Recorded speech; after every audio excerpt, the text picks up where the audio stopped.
Let me get. Yes. Can you all hear me? Good. I was asked to share about my own transformation, and so I will do a mix of both my own transformation, and I'll couple it with a few models that I'm familiar with. I'll tell you, while the biodata was, I think, pulled off the net or whatever, I'll give you a bit of the background. In fact, I think it was about 5 years ago, when I was then awarded the HR Professional of the Year, I found it very awkward for 3 reasons. A, I am not a HR person. B, I am not a professional.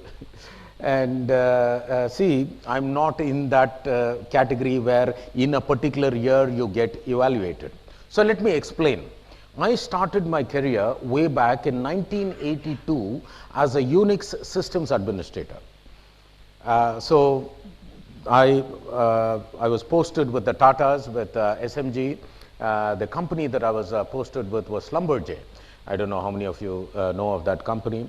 It was what I call a punishment posting. I'll tell you why it was a punishment posting, because I had to work for 28 days and had to take 28 days off.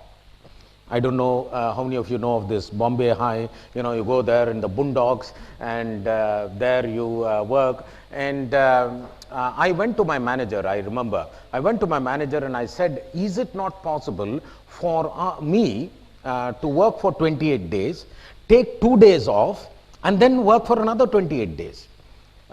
He thought I was like my other colleagues who were actually looking forward to this offshore posting so that they can get the offshore allowance, and therefore I wanted more money. That was not even the criteria. I am a type A person. How many of you know what a type A person is?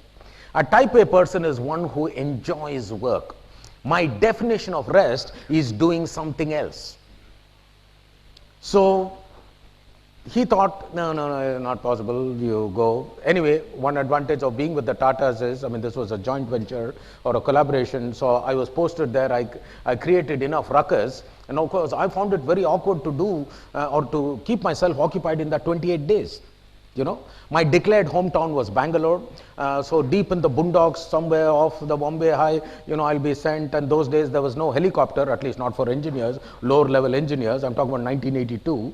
For the senior people it was, and so I'll be brought back to shore, and then I'll be sent to Bangalore and come back. My neighbors used to ask my mother, everything all right with your son?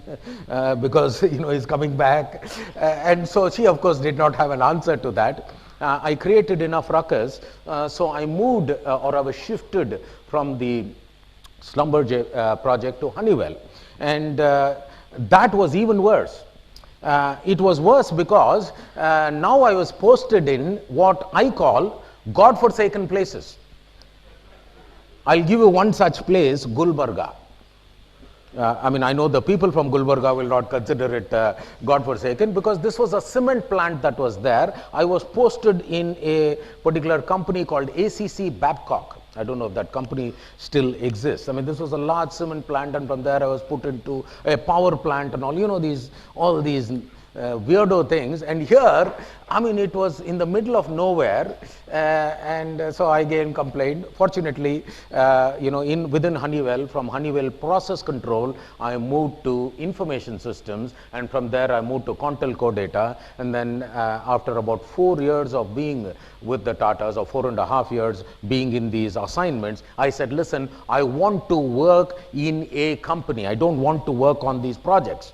And then I was posted to Tata Burroughs, and Tata Burroughs later on became Tata Unisys. So I ended up serving 10 long years for the Tatas. But I grew from a Unix systems administrator onward, and I still remember I started in 1982. I, at that point in time, was one in 42 people in the country who knew Unix. I'm talking about way back then. Anyway, so in 1986-87, in my performance appraisal, I said I want to change. I want to change my career. And my boss said, no, no, no, it's not possible. You have got 4 years of experience in Unix.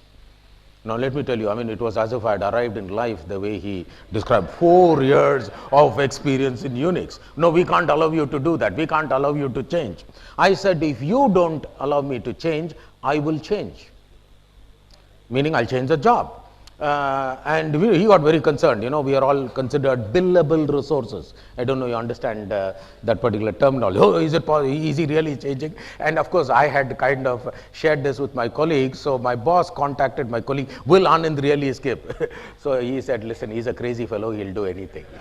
So anyway, so my boss said, no, no, what do you want to do? So I got into product development. From product development, I got into program management. And I still remember in program management, at least pre-sales, one particular year, this was in 1988, we in Tata Burroughs, we won 4 projects, and I was the pre-sales or the technical person. You know, we went and the news came from the head office congratulating 4 people. And those 4 people were salespeople.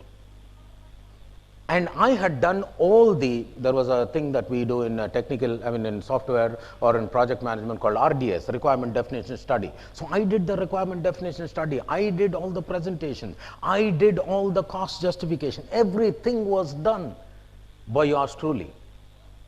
But these 4 people went there to collect the paper order. And they got the congratulatory note. And they in turn came and congratulated me. Anand, without you, we could not have got this order. So I said, man, there is something funny. I know that I did all the groundwork. The people also recognized that I did all the groundwork. But in head office, somebody else. So anyway, in the performance appraisal, I said, listen, I want to move into program management. I moved there. There was resistance. I moved. And from there, after being with the Tatas for 10 long years, in 1993, I moved away from the computing industry into the networking industry. I moved from Bangalore. I was in Delhi, came back to Bangalore within the Tatas. I started my career actually with DCM as a management trainee. And so I joined Hughes Network Systems. So I joined Hughes Network Systems as a general manager. Now I was in sales and operations. So I moved from program management into sales and operations. So, and that was satellite communications, VSAT. So I was in that thing, and then in the year 96, I became the country manager of an American company called Bay Networks, which subsequently was merged with Northern Telecom to become Nortel Networks. So from computing, I went into celestial communication, and from celestial communication, I went into terrestrial communication. So I moved around. And then I was posted, in 1998, I joined HCL Technologies, and I was posted in US. I was posted in New York to handle the EBU, Eastern Business Unit. So I was doing that role, and in 2002, I came back. 2002, when I came back to India, see, one of the things that I deeply realized was the fact that our differentiator is not our technical knowledge. Our technical knowledge is an equalizer. Our differentiator is our managerial skills, our leadership skills. In fact, we realized this way back in 1986-87 itself. I still remember I was working with Tata Burroughs, and the then boss, Roger Stone, in a captive, I don't know how many of you are working for captives, in a captive, the billing or the revenue of that particular unit is directly proportional to the number of heads that you have, right, in a captive. So what happened? Roger Stone, for whatever ambition, he said, we need to increase the revenue. So we said, we can't increase the revenue because we've got only that many heads to bill. And then afterwards he said, no, I'm sure we can do some non-linear growth or non-linear billing. How many of you understand non-linear growth or non-linear billing? There's one person there, there's one person. Okay, why don't you say what is non-linear growth? Not exponential, not necessarily exponential. Non-linear is something very different. Acquired growth? No. Okay, I'll give you a simple analogy. If X number of people are giving Y throughput, and for whatever reason you want 2Y throughput, you don't necessarily have to have 2X people. That is non-linear. Are you with me? You know, all exponential, everything you can go. This is a simple thing. So if our revenue, as for those of you who have heard me, I am basically a down-to-earth person. You know, I don't want to give this hypothetical theory. I don't want to have a situation when I speak, people run to the dictionary. You know, I mean, that's not what I want. I want you to relate to me. Okay, so anyway, so he wanted non-linear growth. So whatever was the revenue, he said he wanted to double the revenue, but you can't double the manpower. The people will be the same. So then there was a discussion, and then of course it was common sense, but still they went into the details, and they said programmers were billed, and I remember at that point in time about $18 an hour offshore. Okay, and then senior programmers were billed $20 and so on, analysts, and then project manager was about $25 an hour. Now, of course, there will always be some bright Johnny. So what happened overnight, and literally overnight, we got about 30% of the organization promoted. So which means there were suddenly more senior programmers and more analysts and more whatever, and of course on that particular, you know, we have timesheet.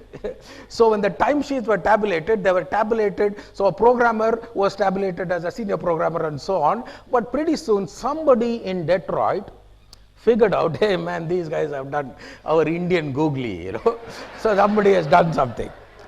And I mean, it doesn't take much of experience to figure out that. But the then head of HR, I don't know if this person is still alive, I think he is, Dr. Omkal. He came from Unilever or Hindustan Lever. And he said, listen, you guys are doing something wrong. You are just playing around with designations. It does not take much time for the people to figure out that the skills are really, you know, vacuum. That is where it's not designation that makes a person, it is the skills that makes a person. So what he did, he instituted a system that for everybody above the senior manager grade. Now let me tell you, in Tata's senior manager grade then was really very, very high. You know, in our today's system, everybody is a manager. You know, and you can say in some companies, everybody is a vice president. You know, I mean, you can throw a stone and it will fall on a vice president. You know, I mean, there is this beautiful story. I mean, because designations are designations, you know. I mean, there's a beautiful story told of a housewife who was very proud, and she was telling her neighbor, you know what, my husband has become a vice president. He's got a job as a vice president in this retail industry. So the housewife said, vice president, retail, there everybody is a vice president.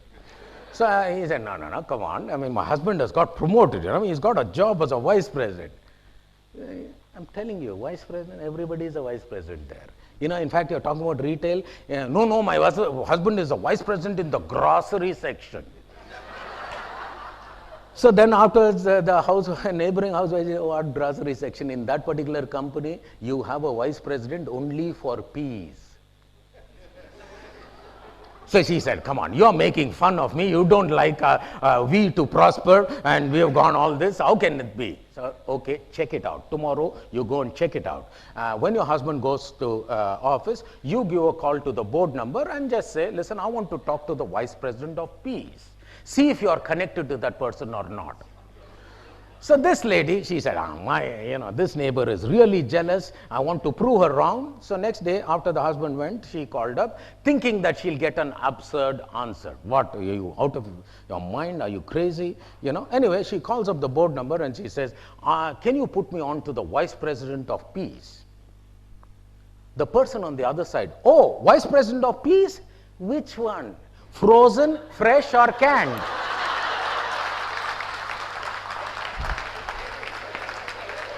Now that's the designation, and I've got a lot of my HR people here. They are all very creative in the way they give designation. And I have done in my earlier company attrition analysis. The tendency to crave and attach yourself onto a designation is very high, particularly at one stage in your life. Which stage? Just before marriage. Because dowry is directly proportional to the last child designation. I mean, this is our Indian system, you know. So anyway, because the would-be father-in-law, he is not going to say, I am giving my daughter in hand to executive, but to a vice president, you know. You always like that. And I'll tell you about this designation, and I'll tell you my own story. You know, I mean, I've held various designations. You know, I have been vice president, I've been senior vice president, and I've also, for a brief period in one particular unit, I was the president. My wife tells me when I come home, boss, outside the home you may be vice president, you may be senior vice president, you may be president. But when you are home, you are only vice president. And my recommendation for those people who are married is to take this designation given to you voluntarily. Because if you do so, then you are really a vice president. The spelling here is different, of course. A little bit of imagination will get you there. So we played around with designation. So Dr. Omkal, what he did was, he said you must institute at least 18 to 20 hours of behavioral training for each one of these senior managers. And those days, the senior managers, or the training was all in Hong Kong. I'm talking about the mid-80s. Hong Kong, Singapore, Milton Keynes, UK, which was one of the training centers, Australia, and US. Obviously, we had about, I think we had 280 such senior managers in the company. You can't send all of them to all these places. So what happened was, they sent a few people, and then they said, get on to the train the trainer and come back and train the others. And I'll tell you one thing, in those days, going abroad was a claim to fame. It's a big thing. I mean, people today, I mean, I still remember in my earlier company, one fellow immediately after the induction, this fellow came and said, sir, I have not yet gone to America. I said, wait a minute, man, what is America? So he said, I mean, the fellow could not, and I really lost him. He said, I can't get you. What are you talking about? No, sir, I was told that after I finish the induction, I'll go to America. I said, man, America, what on earth is America here? I mean, is that something to eat? You know? So he said, no, my friend has gone. He is my senior. He is only 6 months senior, and he is already in America. He's already in America. What exactly? You know, who's a friend? What exactly is he doing? And then I found out this particular person. He is working in one of the clients who is McDonald's. And McDonald's was a Chicago-based client. I said, that is in Chicago. That's in USA. Yes, sir, that is the same. That A is America. I mean, today the guys can't pronounce anything, and you know, I mean, you want to go, but those days going was so we had to sign that contract that when I come back, I will train 5 other people in the same thing, and I did that. So that's when I kind of learned that this is one thing that is going to be valued. Another thing that gave me the impetus to change from technical to operations or to people development was when I was in US in the year 2001, I happened to hit upon a report produced by INS, and it was a very interesting report. And in that report, you can actually, this was before the days of Satya Nadella and our Indra Nooyi and all that. That report was a very interesting report, and they said that over 30 to 35% of the professionals, hardcore engineers in companies like IBM, HP, Cisco, Hewlett Packard, Intel, and so on, are engineers of Indian origin in the low segment. But as you move up the value chain, as you move up the leadership ladder, less than 1% of Indians are holding senior positions. And I'm talking about this about 12 years ago. Okay? So less than 1%. And the report further said about 95% of this 1% who are holding CEO positions are all CEOs of companies that either they promoted or co-promoted. So I said there is a huge opportunity for us to move up the value chain, not in the technical ladder, but in the managerial and leadership skills. So I realized, I said, wow. So anyway, 2003, I took the shift, and my boss, he said, in fact, I said, I want to get into people development. He had a healthy disrespect for HR people. So he said, you can always do that when you retire. I said, no, I want to do that now. And anyway, to cut the long story short, he gave me that assignment, and in 2005, I became the global head for talent transformation in my earlier company. And from there, I moved the IT industry, moved the industry from HCL Technologies. For 3 decades, I was in the IT industry, and from there, I moved to now a hydrocarbon industry. So this is my journey. But I want to talk you through certain models that are there. How did I go in my journey? So, and after that, we'll have questions. So I want to talk about 4 tools that are there for identifying transformational leaders. What are these 4 tools? And I call them the first 4P. And of course, any marketing guy will think that this is one of those P's. Don't worry, this is not that P. We are all liking P's, not the vice president of P's. We all like P's. Anyway, that's my reason why my surname is having a P there. Anyway, so bottom line, the 4P model, and I'll explain that. Then we have another model, which is behavior versus situation. Then I'm borrowing a model from corporate executive board, which is called the E2A model. It is a corporate executive and SHL model. And of course, another thing that is effort versus approach. So my journey has been through this. And then, of course, I'm going to show you 4 more tools for developing this. So let's take the hypo grid itself, which is the scenario that we have. On the x-axis, you look at the situation that the person is in. And on the y-axis, you look at the person's behavior. Now, and for want of a mathematical example, all of you, I see a lot of the students from the institution, the Vivekananda institution. So you have, let us say we recruit graduate engineers or graduate trainees or management trainees. Let us say we recruit 100 people. So you look at this and you further segment them. The x-axis you segment between 2, ordinary and extraordinary. The y-axis also is segment between ordinary and extraordinary. So you look at them in the ordinary situation and the extraordinary situation, and the situation, or the behavior also, ordinary behavior versus extraordinary behavior. So at the beginning, let us say the starting that is there. Okay, in the start you have got 100 people who are demonstrating ordinary behavior under ordinary circumstances.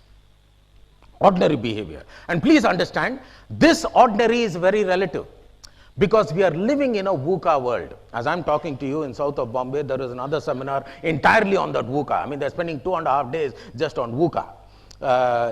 So anyway, we've got this volatile, uncertain, complex and ambiguous world. So into that world, you are supposed to behave normal. Rather than, the biggest transition, let me tell you, is the campus to corporate. Because in the campus, you are all bindas. I still remember in our college, one of the professors, he said, for some reason, the attendance is very low in my class. So one bright Johnny, he got up and said, sir, actually, people come to college. The problem is you are not taking attendance in the right place. You should take the attendance in the canteen. So that kind of a behavior, the bindas, chalega attitude, suddenly you come and you'll have to have your dog tag swipe. Man, that is really awkward. So the campus to corporate is the biggest transition. So as soon as you transition, and today most IT companies have got a target, even though the target is figuratively called 0-day billing, You don't get the person to bill on the 0th day. He or she will have to go through 30 days or whatever, 90 days in some cases 9 months. But you need to get these people to adjust to the corporate environment soon. So 100 people are there. But as you observe them, and this is exactly what happened, as you observe them, you find that about 60 people are kind of acting different. The situation is the same, but these 60 people are getting into demonstrating extraordinary behavior under that same ordinary circumstance. Their attitude is different, their approach is different. So keep an eye on them. I still remember I had that philosophy. I said, whatever was given to me, I will do it even though if nobody observes me. And we go on, you know. Then as you see these people, out of these 60, about 30 of them, and I sincerely hope that you get into the subsequent shortlist, about 30 of them will then demonstrate ordinary behavior under extraordinary circumstance. So these people are kind of, 30 of them are bursting at the seams. So you say you're too big for your shoes, so let us take you out and put you into a challenging assignment. Let us take you and put you into a demanding situation. Let us take you and put you into a volatile customer situation. And if you, when you are put into that stretch zone or volatile situation, if you say, wow, this is what I was made for, and if you welcome it, you are demonstrating ordinary behavior in that extraordinary situation. And then if you closely observe this 30 people, you will find about 50% of them, that is 15 of them, and of course you would have seen that the gender bias is showing. No, this is not a diversity session, you know, and my graphic designer gave me some graphics, I just put it, okay? So don't worry, don't get, you see who's getting singled out, you know, don't get into this claim to fame scenario. About 15 of them will be demonstrating extraordinary behavior under the extraordinary circumstance.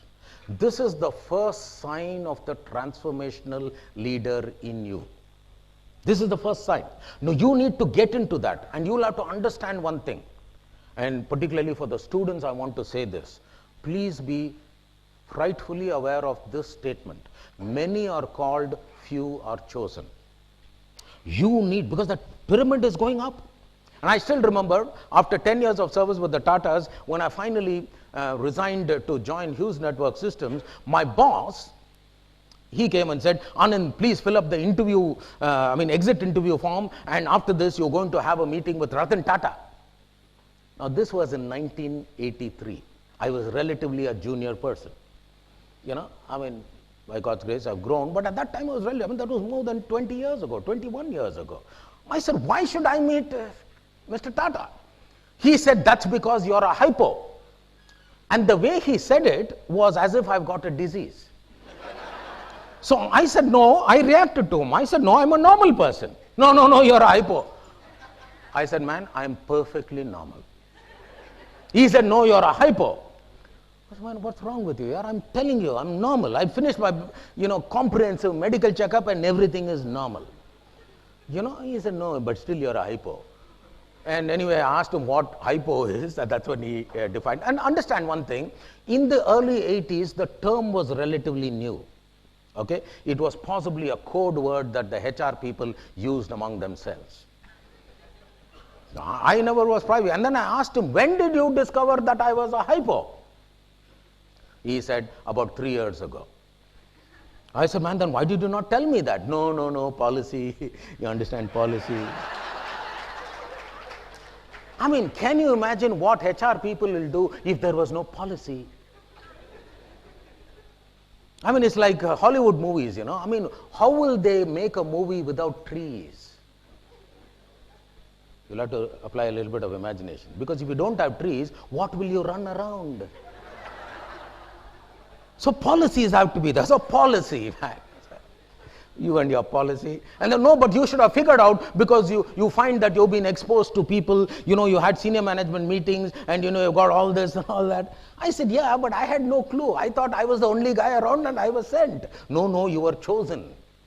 I said, I was chosen? Oh, really? And you're telling me that now? Sometimes we are a little bit too late. Anyway, this is the first sign. Now let us take the KRA, key result area, versus the effort. This also enables you to single out if you are there. So on the x-axis, you look at the efforts, and on the y-axis, you look at the person's input that is there, or the responsibilities. Again, you look at same versus more, and I'll go by what Rajesh said, more of the same, and we'll see what exactly that is. So this time you break it up into same versus more, and same versus more in the y-axis as well as in the x-axis. So you find certain people who will be putting in the same effort in the same KRA, right? So they'll be handling the same responsibilities and they'll be putting the same effort. Do you think those people will grow? The answer is no. That is stagnancy. But then there are some people who will say, listen, I want not to increase my effort for whatever reason. I want to keep my effort the same, but I will handle bigger responsibilities. So there are that more of the same category people. Then there are other people who are saying, listen, for whatever reason, I do not want to increase my scope of work.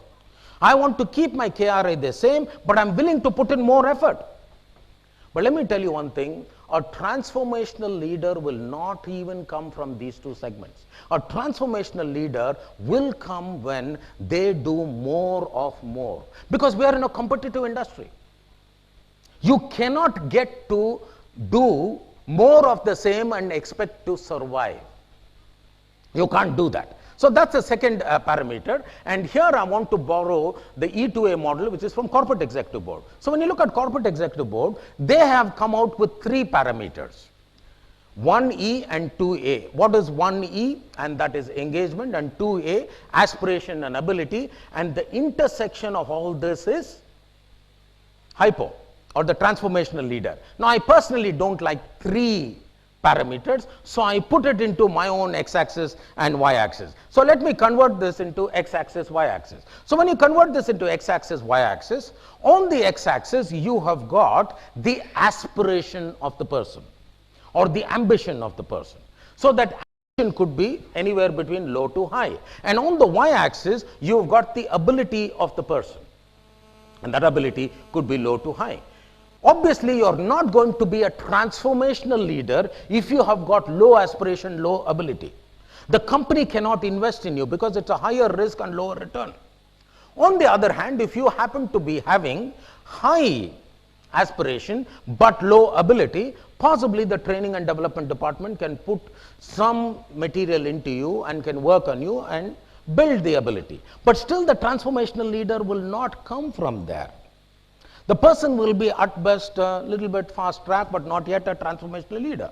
But then on the other side, if you have a person with low aspiration for whatever reason, but is having high ability, he or she has not discovered their potential, you can possibly send him to me and I'll pump up some aspiration, and okay, the person has gone through what is codenamed in my earlier company, Anand Pillai treatment. So the person comes up with all aspiration and all that, and so he can. But still, the transformation leader will not come from there. The transformational leader is someone who has got high aspiration and high ability. Now, that high ability is something that is developed over a period of time, and I'm going to take you how you develop that. But you need to develop that because our world is ruthless. So you've got one subset. Are you going to take everybody? You're going to take people who are engaged in that session. Now, I know that we are getting time conscious, so you just tell me when I should take 10 minutes more, no problem. So you got this scenario where only those people who are engaged, you are going to take them. Don't take them just because they have got high aspiration and high ability. Because what will happen is there are a lot of people who are high on their aspiration and high on the ability, but those people are not committed to the organization. Unless you're a philanthropic organization where you're training for somebody else, transformational leaders will not come from there. The other model that I have is look at the people again on the x-axis, on the y-axis. On the x-axis, you look at the person's approach to a situation. On the y-axis, you see the person's effort to the situation. So the approach could be reactive approach or proactive approach. The effort could be incremental effort or quantum effort. Based on this, again, 4 categories of leaders come. If you look at it on the bottom left-hand column, that is where the people are reactive in their approach and incremental in the effort. These people, I would say, are not even to be considered. I've given a very nice word, problem solver, but if you actually want me to put a term to it, I would call them dead wood. Nothing more, nothing less, nothing else. We can't do with these people in today's world. But then you look at the other category of people who are proactive in their approach but incremental in the effort. Are you going to make them transformational leaders? No, but they are only putting a little bit effort. They are process improvers. Take the other category, diametrically opposite, people who are reactive in the approach but quantum in the effort. They are what I call soda water evangelists. So they suddenly hear an inspiration, say, but their effort will go up. And then after, just come down to normal. These people thrive under autocratic leaders. They need constant input. They are not transformational leaders. Transformational leaders are people who are, nobody needs to tell them. They are proactive in their approach. And they put more effort than is necessary. I'm going to skip this. Now, what are the 4 tools that is there for them to develop? I'll quickly go through this in the interest of time. So when you look at this, let me take you through each one of them. What I recommend for each one of us is, how do we develop ourselves? Okay, assume that you are transformational leader potential, what I would call TLP. Okay, you've got that. In Hindustan Lever, they call them CP, chairman potential. Okay, so you have these people, you have identified them through that process, and let's say you yourself have come through that process. How do you develop yourself? And I'll tell you one thing. How many of us in this room have done recruitment? Okay, now a lot of hands. I also done recruitment. I'll tell you one thing. We as recruiters are the worst liars on the face of the earth. I'll tell you why. Because at the time of recruitment, we tell the prospective candidate the golden words. In our company, we don't give you jobs, we give you careers. That particular statement has got a shelf life of slightly more than 9,842 nanoseconds. After that, whose responsibility is it to develop? Salah. Just that fellow. That's all. So how do you develop? Okay, you have identified yourself. My recommendation is, if you are in that TLP, transformational leader potential, take your day-to-day activities and split it in the comfort zone and courage zone in the 60%, 40% ratio. 60% of what you do on a day-to-day basis must be that which you are naturally qualified for, naturally skilled for. 40% should be your stretch assignments. If somebody does not give it, you go and take it. But having done that, you need to revisit this once in every 18 to 36 months. Why? What happens to some of the activities in the courage zone? Become comfort zone. Take my case, from Unix systems administration. After some time, boss, you wake me up in the middle of the night, I will do C-level programming, C-shell programming. That became comfort zone.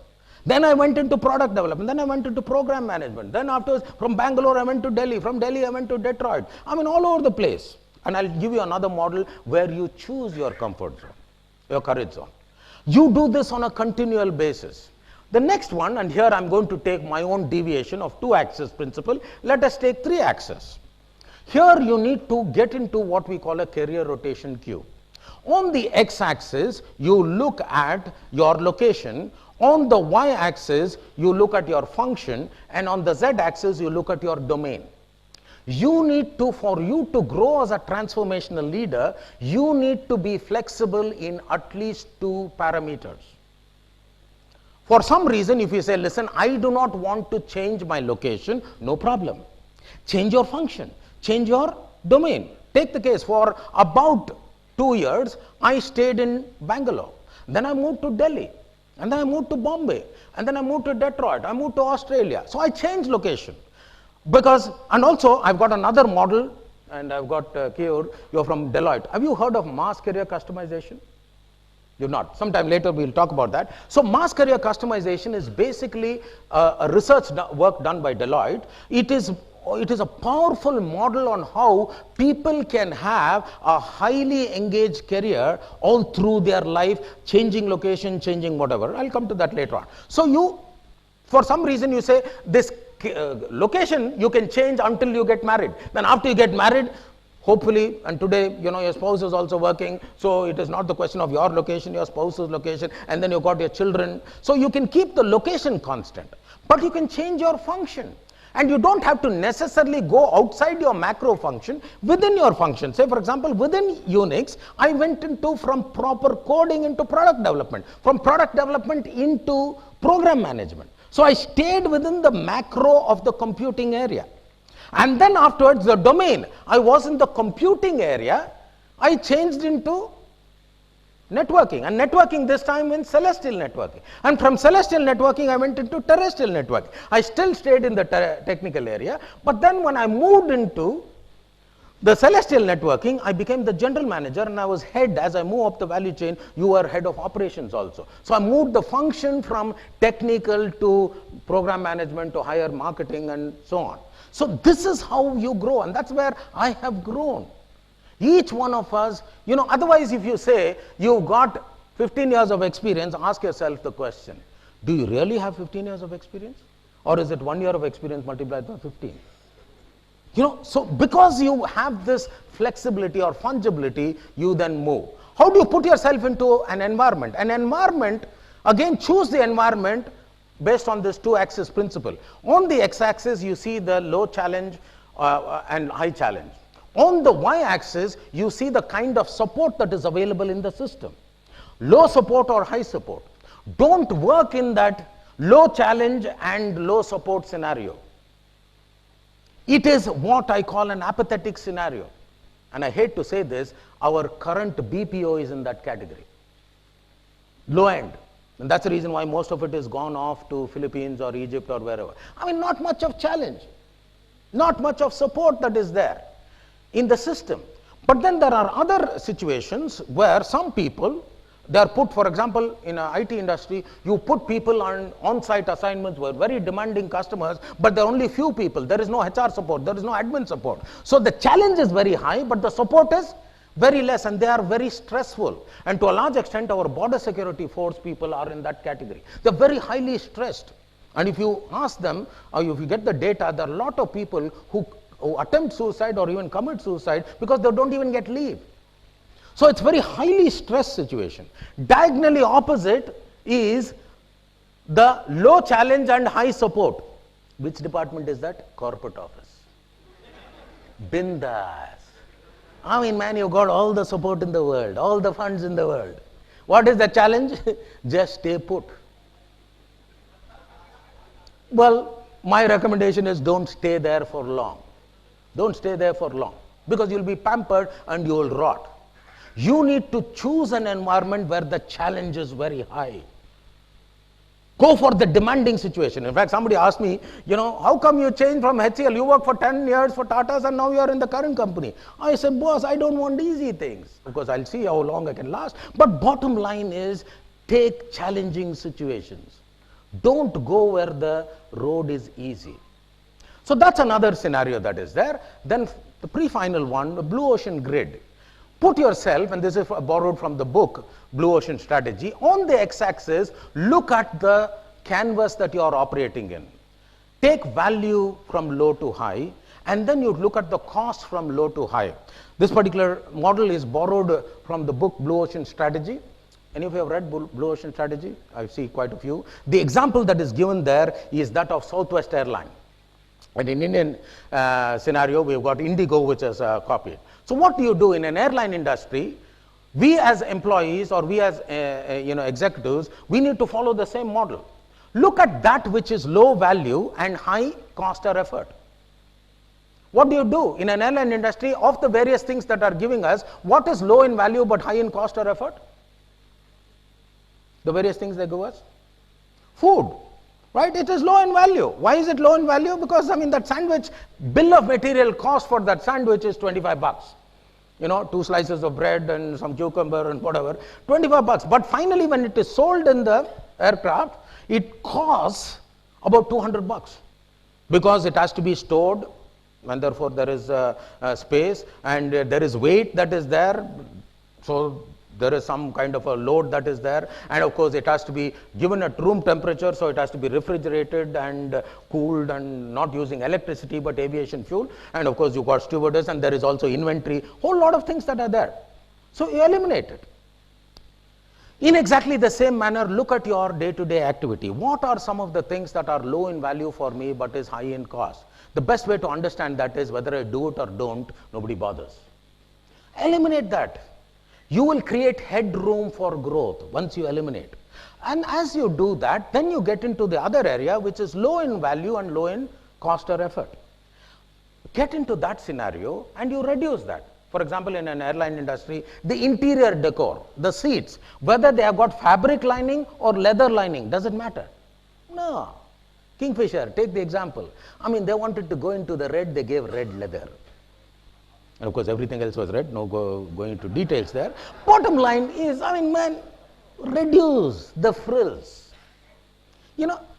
But once you do this, you create headroom for growth and headroom for advancement.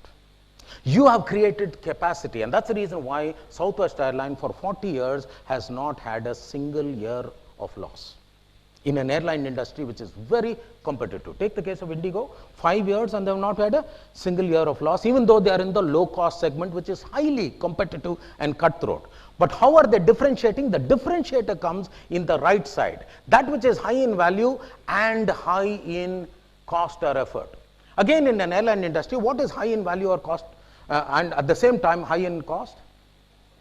Punctuality, thank you. On-time travel, right? It is high in value for you as a customer, but it is high in cost for them because they have to have a high MTBF, mean time between failure, and so on, right? They have to have a serviceability. They have to have a whole lot of equipment. They have to have a whole lot of cabin crew to clean within the 10-minute turnaround. If somebody else has got 5 cabin crew, the maintenance crew, they will have to have 15. A set of 10 people go on one side, another thing, they'll have to really make it fast. And they will not use the normal detergents, they will use the biodegradable detergents. So you don't have to just spray and it's clean. You might have seen some of these cleaners that are there. So it's costly, but it is worth investing there, because that is where they have created a headroom, and this is why people value them. But on the other hand, look at on the x-axis, the high in value, and on the y-axis, low in cost or effort. In an airline industry, there are a lot of things that are there, which is high in value but low in cost or effort. I'll give you one example. Why do you fly as opposed to, when you go there, what do you expect? You expect good service. Thank you. You expect a smile, right? Now, I want to ask you, how much effort does it take for you to smile? The answer to that question you can ask our national carrier, and they will tell you. Some of them, the way they smile, it's as if they're going through labor pains.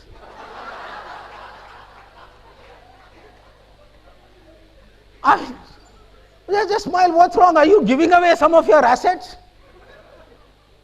It's not that they don't smile. I've seen more warmth and friendliness on a vending machine than on some of their faces. It's so bland, and they make it so monarchic. It's really, really painful. There's this friend of mine, both of us, we were traveling from, I think at that time, Delhi to Bangalore, and this guy, he pressed the button, and I think he wanted water, and after some time he slept. And so I think the air hostess realized that after a good half an hour, and so then she came, and he was in the window seat, and I was in the aisle, and so she, "Sir, what did you want?" I said, madam, I don't want any. Then why did you press the button? I said, listen, one of the three could have pressed the button, and so possibly my friend could have pressed the button. This guy was already asleep, So she woke him up. Sir, what do you want? Poor guy, he was alerted in his sleep and he blurted out, Mama, I don't want anything.